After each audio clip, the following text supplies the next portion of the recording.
Un séisme diplomatique. Ben oui, c'est-à-dire c'est une annonce bien entendu qui est la bienvenue en Israël et comme l'a dit le président Trump qui ne fait que reconnaître la réalité puisque je vous rappelle qu'Israël a établi sa capitale à Jérusalem en 1949. Ça fait 70 ans presque. Donc il était temps de reconnaître la réalité. Maintenant, si on écoute bien le discours de Donald Trump, il a en réalité fait très attention en disant je reconnais la réalité, à savoir que le siège du gouvernement israélien est à Jérusalem, mais je ne préjuge pas. Il a bien dit, je ne préjuge pas du statut des lieux saints et de l'éventuelle frontière de la municipalité de Jérusalem. Donc il a laissé les questions ouvertes.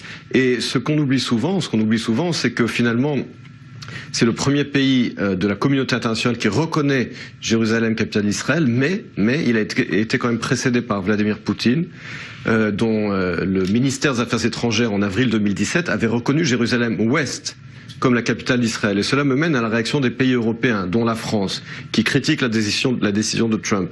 Mais pourquoi est-ce que la France, l'Allemagne et les autres pays européens ne reconnaîtraient pas la souveraineté d'Israël sur Jérusalem-Ouest? S'ils contestent la souveraineté israélienne sur Jérusalem-Est, eh bien pourquoi ne reconnaissent-ils pas la souveraineté israélienne sur Jérusalem-Ouest en transférant leur ambassade? C'est une question qui se pose.